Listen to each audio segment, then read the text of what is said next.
বিকেলের সোনারঙা রোদ একটু একটু করে সরে যাচ্ছে। আজ আকাশটা অনেকটা মেঘাচ্ছন্ন ছিল, তারপরেও সূর্যের আমরা দেখা পেয়েছিলাম। এখন সূর্যটা আর দেখা যাচ্ছে না। সুন্দর একটি বিকেলবেলা, স্নিগ্ধ প্রকৃতি, মনে হচ্ছে শীতকাল এসে যাচ্ছে। শীতের আমেজ প্রকৃতির মধ্যে বিদ্যমান। বেশ ভালো লাগে এখনকার এই সময়টা। পৃথিবীতে অনেক রকমের পশু পাখি আছে, আমরা মানুষরাও আছি। মানুষ হচ্ছে আশরাফুল মাখলুকাত, সৃষ্টির সেরা। তো মাঝে মাঝে আমার নিজেকে প্রশ্ন করতে ইচ্ছে করে, আসলেই কি আমরা সৃষ্টির সেরা? তাহলে কেমন করে আমরা মানুষকে খুন করতে পারি? তাহলে আমরা সৃষ্টির শ্রেষ্ঠ হলাম কি দিয়ে? পশু পাখির দিকে তাকালে দেখা যায় ওদের মধ্যে কিছুটা হলেও মমত্ববোধ আছে, ডিসিপ্লিন আছে। মাঝে মাঝে যখন আমি পিঁপড়ার শাড়ি দেখি, তখন মনে হয় ওরা কতটা শৃঙ্খল একটা প্রাণী, শৃঙ্খলা মেনে চলছে, একটার পেছনে আরেকটা চলছে।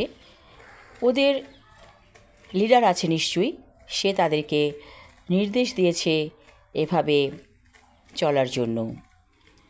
তো আমরা মানুষরা কিছু কিছু সময় নষ্ট হয়ে যাই কিছুটা পরিবেশের কারণে। যেমন কথায় আছে না, সঙ্গদোষে সর্বনাশ হয়।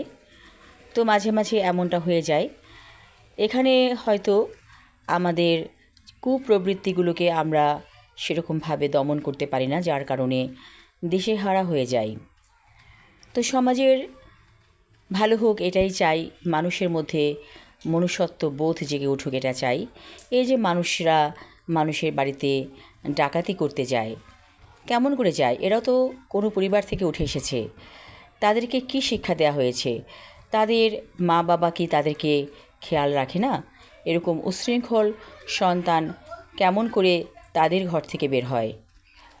মায়া, মমতা, মমত্ববোধ এসব থাকতে হবে। এবং এই যে মমত্ববোধগুলো, এগুলো পরিবার থেকেই মানুষ শিক্ষা নিয়ে থাকে।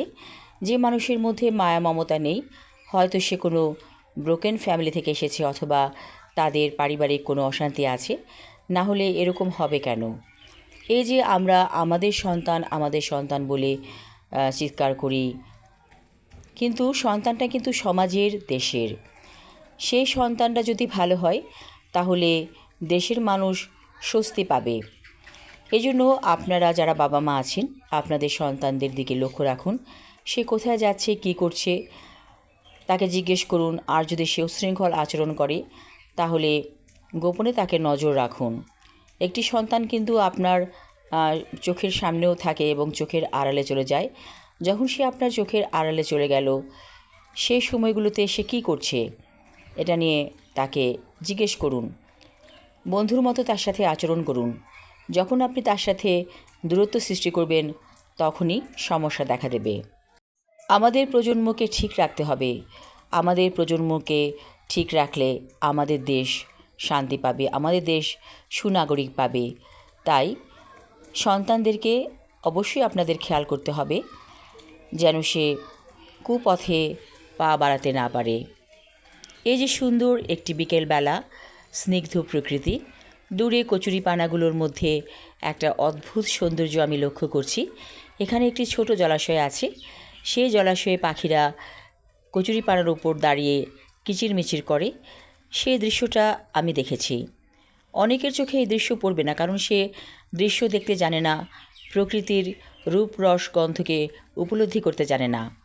তাই সেরকমভাবে মানুষের মধ্যে আসতে হবে ভালো লাগার মুহূর্তগুলো, প্রকৃতিকে ফিল করতে হবে।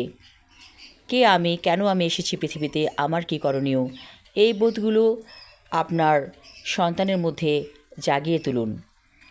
তাহলে সে বুঝতে শিখবে, ভাবতে শিখবে। আমাদের প্রত্যেকের একটি নীরব মুহূর্ত প্রয়োজন। একটু কোলাহল মুক্ত সুন্দর পরিবেশে মাঝে মাঝে চলে যান, দেখবেন আপনি অনেক মেসেজ পেয়ে যাবেন। আপনার মধ্যে মেসেজ আসবে, আপনাকে কেমন করে চলতে হবে, কি আপনার করণীয়, সেগুলো আপনাকে কেউ বলবে না, আপনি নিজেই বুঝতে পারবেন। ভালো লাগছে সব কিছু মিলিয়ে আজকের বিকেলবেলাটা সবাই ভালো থাকুন, সুস্থ থাকুন, আর প্রতিদিন কিছু হালকা ব্যায়াম করুন আর খাদ্যাভ্যাসকে ঠিক রাখুন। যা খেতে ইচ্ছে করে তাই খাবেন না, যেটা আপনার শরীরের জন্য প্রয়োজন এবং ভালো সেই খাবারটাই আপনি গ্রহণ করুন, তাহলে আপনি সুস্থ থাকবেন। সুন্দরভাবে বাঁচতে হলে একটি সুস্থ দেহ প্রয়োজন। দেহটাকে নষ্ট করবেন না আপনার গাফিলতির কারণে। সবাই ভালো থাকুন, সুস্থ থাকুন, এই শুভকামনা করছি। ধন্যবাদ।